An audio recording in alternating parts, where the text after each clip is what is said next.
I need your help. Please subscribe my channel. My name is Sean Friedman. I'm 34. On the day my family set a table for their pets while leaving my son and me without a seat, I finally understood what it truly means to be extra.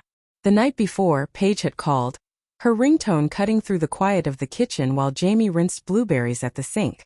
At the same time, my boyfriend Noah sent a photo of the crooked lamp he'd finally repaired in his apartment. Paige and I hadn't spoken since Thanksgiving. The argument, the silence, and our mother hovering like a referee who only penalized one side. It all lingered in the air. I should have let the call go to voicemail. I even let it ring once. But it came again and again. When I finally answered, Paige didn't say hello. She didn't ask about Jamie or make that nervous laugh she always used when she wanted something. Her tone was low flat. "You might want to come this year," she said. "Meaning?" I asked, resting my hand on the cold edge of the countertop as if the granite could hold me steady. Silence stretched across the line. "Just come," she said finally. "Please." I didn't reply. I didn't say yes. I said nothing. Yet the next morning I woke Jamie early, told him to slip on his sneakers and packed a tote with sunscreen, 2 juice boxes, and a kind of hope that only a child can really believe in. Maybe today would feel normal. Noah offered to drive us, but I told him it was fine. This was a walk I had to take on my own terms. The drive lasted 2.5 hours, highway stretching ahead, conversations unfinished like abandoned road signs. Shimey pressed his face to the window and asked about the food. "Probably barbecue," I said. "Maybe Grandma's potato salad." I didn't mention that the potato salad had long tasted like guilt mixed with dill, that I hadn't craved it in years. As we got closer, my stomach began its quiet revolt. Not the kind you can steady with a deep breath. This was the old alarm, the one that knows your parents' timing, that jolts you right before they say something that will stick with you for the year to come. We arrived at my parents' house. White siding, a porch swing, hydrangeas I once bought for Mother's Day, blooming defiantly. Laughter drifted from the backyard. I smoothed Jamie's hair. "Stick close," I whispered. He nodded, fingers curling around mine. The yard looked like a magazine spread designed for holidays where everyone practices casual joy. Long tables glimmered beneath string lights. Name cards in elegant cursive perched on each plate. A bartender, apron crisp, shook a silver tin full of frothy cocktails. My father stood at the grill, chest puffed like smoke could hold it there. My mother darted from group to group, arranging each person, her smile sharp and practiced, a mask perfected for photography. No one acknowledged us. We lingered at the edge of it all, as if we'd arrived late and the only seats left were on the ground. I searched for Paige. She was nowhere. I searched for a sign I'd made the right choice. Nothing. "Mom," Jamie tugged at my sleeve. I followed his gaze. Place settings. Every chair had a plate, a folded napkin, silverware. Each plate carried a name like a small emblem of belonging. Except ours was missing. I tried to rationalize. Another table? Maybe a kid's table? Perhaps the cards had blown away? Every familiar childhood excuse lined up in my head. "Why don't we have any plates?" Jamie asked loud enough to draw attention. My father laughed, not looking at us. "We didn't plan for extras," he said, to no one and everyone. Extras. The word hit me like a stone in the throat. I scanned the yard again and saw it. A small table beneath the oak, draped in gingham, tiny chalkboard signs marking Bella, Duke, Willow, Scout. Silver bowls and custom-labeled bottled water. Their pets had seats. My hand went clammy. My mother walked past, adjusting a ribbon on a dog's collar. The same hands that once braided my hair now performed a task for animals, and she didn't even look at me. Or maybe she did and deliberately ignored me. I remembered a Monday in February, my mother crying about a leaking roof, insurance refusing to cover it. I recalled pulling into a grocery store parking lot, transferring $6,500 from our joint family emergency account for when Dad was sick. I remembered her promising repayment by summer, urging me not to tell Paige, claiming it would cause drama. I had believed her. Always. Now those hands were placing bows on a golden retriever's neck. A cold, still clarity settled over me. Not the heat of anger I swallowed as a child, but something cleaner, like a pane of glass sliding into place between me and the scene. I could see every fingerprint, every calculated motion. I took Jamie's hand and stepped forward. Conversations went quiet. My father looked at me, eyes flicking with the casual annoyance reserved for inconvenient truths. I smiled. Not his familiar smile, but a new one. The kind you wear when negotiation ends and you claim your own humanity. Before you start eating, I said, voice steady enough to fill the house, check the joint account. Recognition crossed his face like shadow passing over sunlight. My mother's phone slipped slightly. A chair scraped. Forks clinked. I didn't wait. I turned to Jamie. Let's go, baby. No one tried to stop us. A dog barked once like punctuation. In the car, Jamie asked if we were in trouble. No, I said. We just remembered who we are. He munched fries from a drive-through bag like contraband happiness, and I scrolled through my phone. Messages exploded in sequence from people who never initiated contact unless something burned.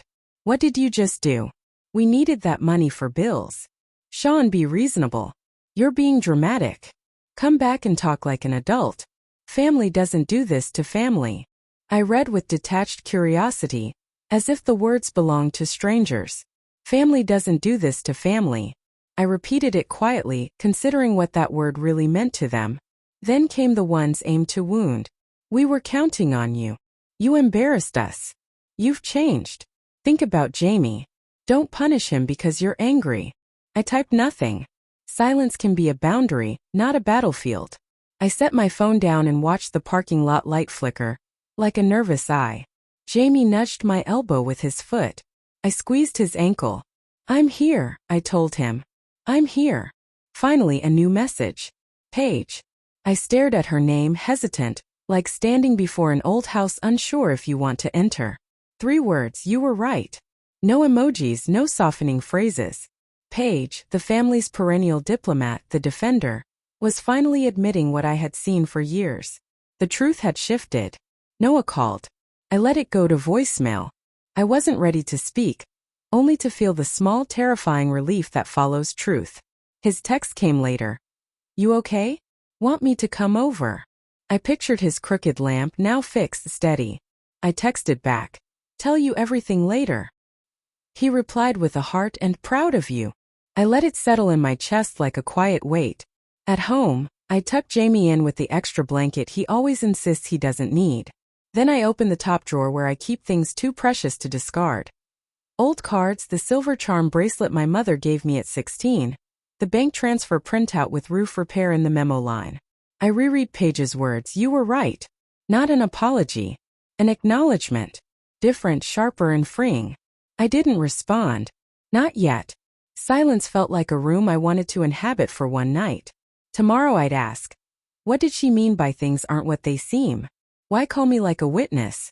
Why stand by while the pets were served and my son was ignored? For now the house settled around us. The refrigerator hummed. Somewhere a dog barked in another life. Somewhere my mother posed the dogs one last time, while my father finally recognized the weight of my words. I lay back on the carpet, tracing the ceiling crack from light fixture to window. It looked like the result of constant pressure until something gave. Another buzz from Paige, please. I closed my eyes, picturing both tables, the glittering family tableau, and the smaller one waiting for us. I was already setting it. Mom! Jamie's voice drifted from the hallway. I'm here. And for the first time in years I truly was. I didn't sleep much. Every time I closed my eyes, I saw the pets table and my father's mocking words looping in my mind. We didn't plan for extras. At 7 a.m. my phone buzzed. Paige again. Sean, can we talk? I'm sorry. I met her at a diner halfway between our houses. Cracked red booths. A waitress calling everyone sweetheart. I arrived first, hands wrapped around a chipped mug of coffee, holding it but not drinking. Paige entered. Hoodie, messy hair, no makeup, eyes shadowed by exhaustion. Smaller somehow, like the air had been sucked out. She slid into the booth across from me. For a moment silence stretched. Sisters reunited yet estranged by years of truth unspoken.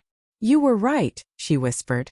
I didn't know which part, money manipulation, how mom and dad only call when they need something. I should have believed you. She trembled slightly as she stirred coffee. After you stopped coming around, it got worse. Not louder, just colder. They talked about you like you were a punchline useful for money. They bragged you'd always return once I cooled off. Her words twisted my stomach. They never intended to pay you back, Sean. Mom even joked about it. Called you their little sponsor, as if you were a bank with emotions. I couldn't speak. The diner's hum surrounded us.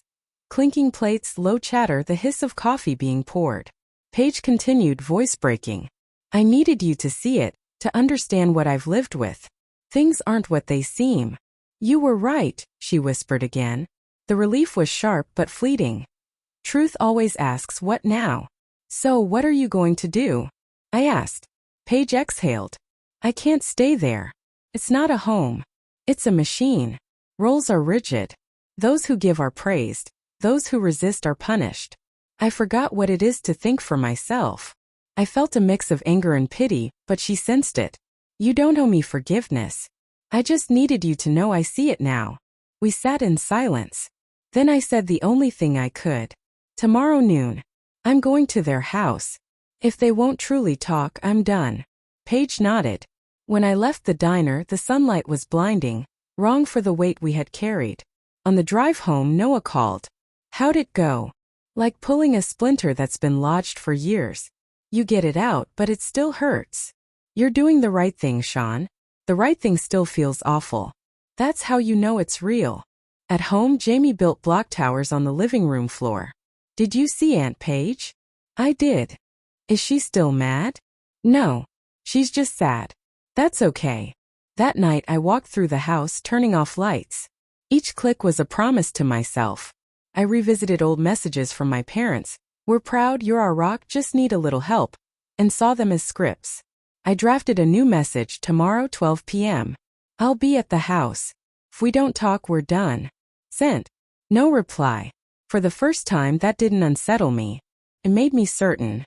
Later, I watched the streetlights flicker. I whispered to the empty room. I'm done being the good daughter. Inside, something shifted. Tomorrow they would hear me. The next day I woke early, packed the folder labeled family stuff. Bank transfers, messages, everything, to stop being gaslit by memory. Arriving at the house, hydrangeas drooped. The place I once called home seemed abandoned. My mother greeted me flatly. You were serious? I didn't smile. You have a minute? She stepped aside without inviting me in. My father flipped through the TV guide like it was 1995. The smell of coffee and bacon was warm but wrong. Morning, I said. You've made quite the impression lately. I'm not here to impress. I just need the truth. He met my eyes, annoyed. Truth about what? I placed the folder on the coffee table. $6,500. The money for the roof. The money I'd been told was offered out of pity. Did they plan to repay it? Oh, Sean. Still on about the money. She sighed. That's not an answer, I said. We didn't lie, she said carefully. We just didn't explain everything. I laughed, but no humor touched it. You used my savings to buy matching collars for the dogs. Watch your tone, my father snapped. You're twisting this. Maybe I'm twisting words, not facts. The tension thickened, ready to crack. My mother adjusted the curtain like she could control light instead of truth. You've always had a flair for drama, she said. That's why we never told you certain things. You take everything so personally. Accountability, you mean? I asked. Family isn't a business transaction. You chose to make it about money, he said. I wanted to scream. They made it about money every time they called for help, every time I was the solution. But screaming was expected. Instead, I stayed calm, deadly calm. This isn't about money. It's about respect. About honesty. You've lied to me for years and to everyone else. He smirked. You've been talking to Paige, huh? That hit harder than expected. What does that mean? She's emotional. She'll get over it. Whatever nonsense you've been feeding her, I stood up. This isn't nonsense. This is the last time I'll ever try to speak to you like grown-ups. My mother spun around, eyes sharp and cold. You'll regret cutting off your family, Sean. You always come back. I held her gaze. Not this time. I stepped out before they could reply. For a moment I froze on the porch, trembling, not from fear, but from the release of it all. My voice felt steady. My heart was pounding. I thought it was over.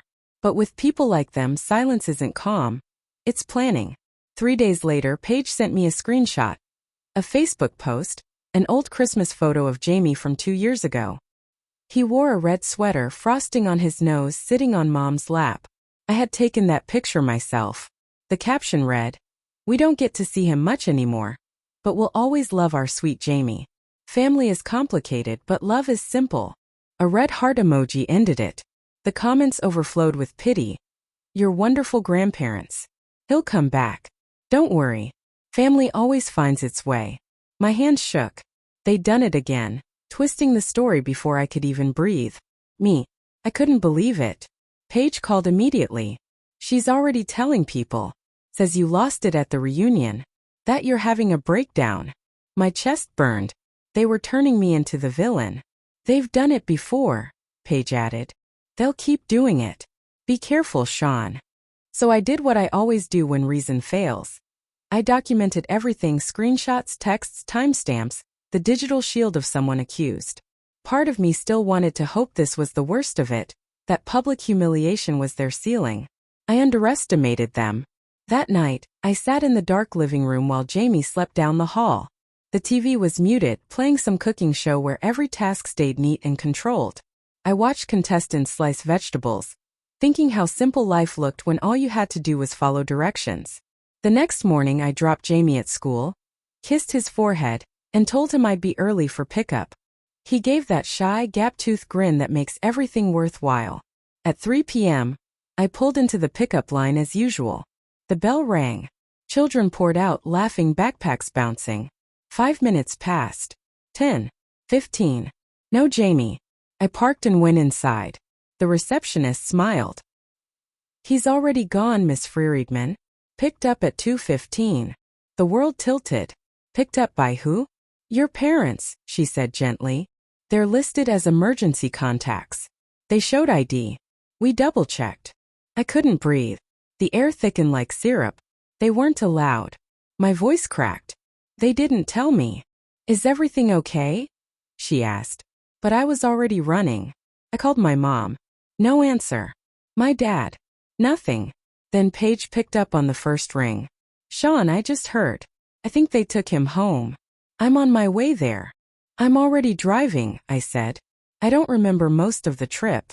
Only red lights blurring past, horns, the echo of my own heartbeat.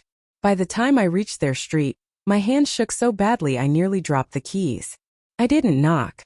I pushed the door open. There they were, my parents on the couch, Jamie between them holding a cookie, face pale and confused. When he saw me, he leapt into my arms. I turned to them, voice low and cold. "If you ever take my son again without permission, I'll call the police."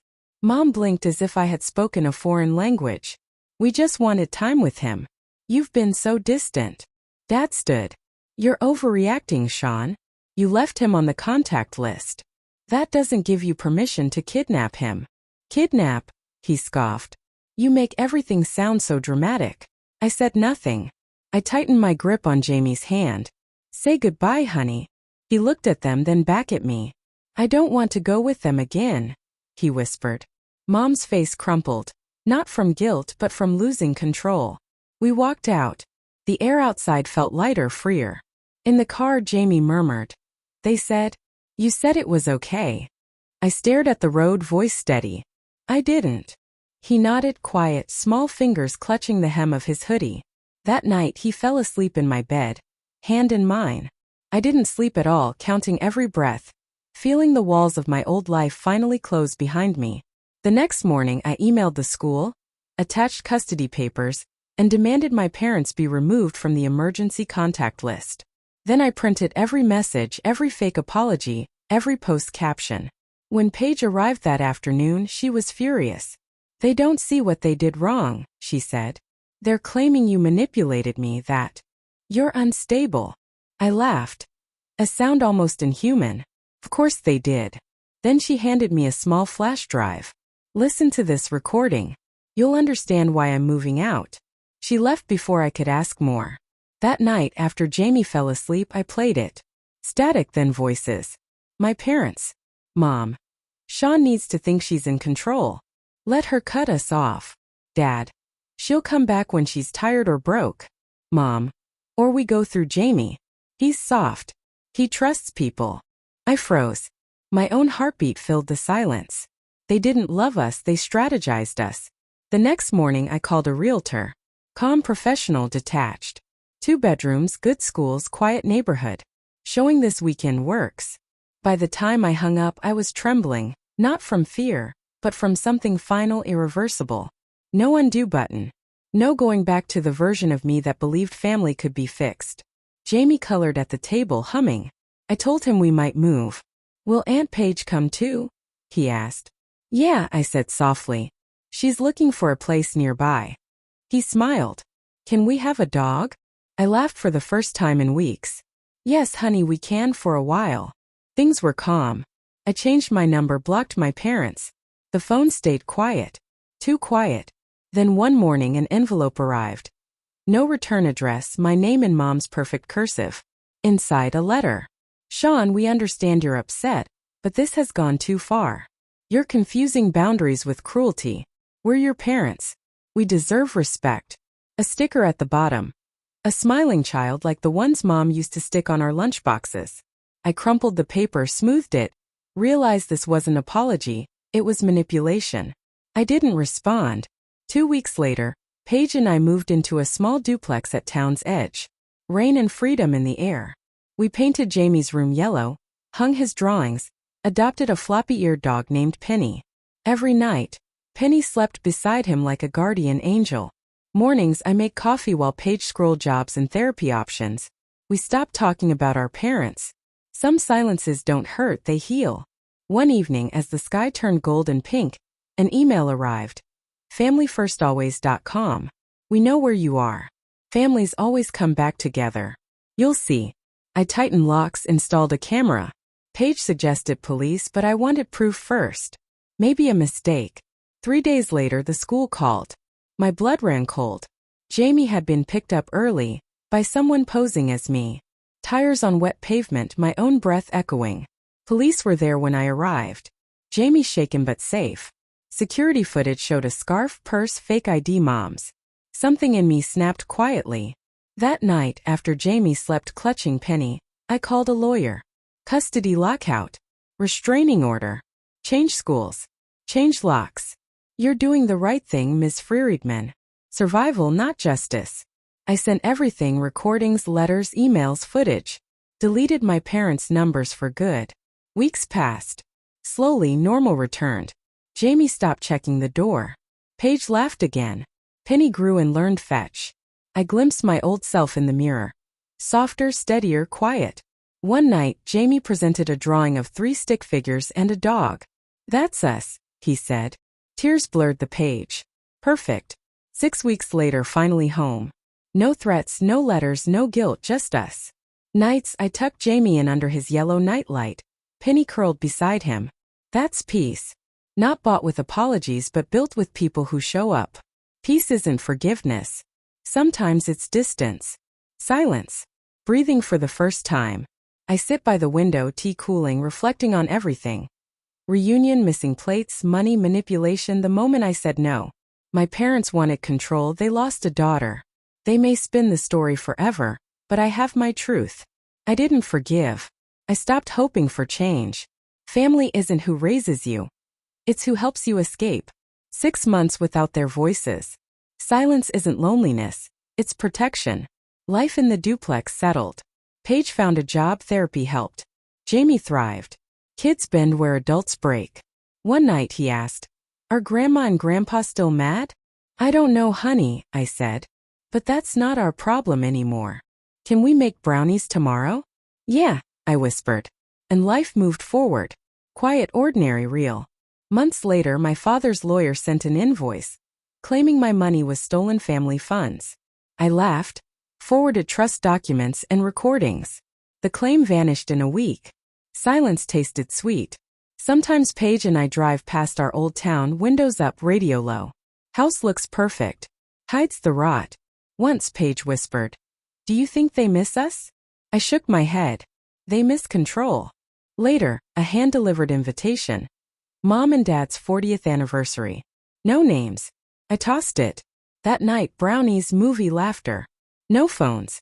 1 year since the reunion, I stopped begging for a seat at their table.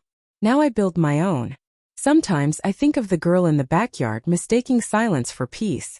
I tell her, "You owe no one a version of yourself that makes them comfortable." Family ends when they stop being safe. Jamie's school project. 4 stick figures, 1 dog. Caption: My family is small but it's happy. Hung on the fridge. Later, in his quiet room, I whispered thanks. Not for pain but for the lesson. Freedom isn't loud. It's steady. It's a home that doesn't hurt. Silence finally means safety.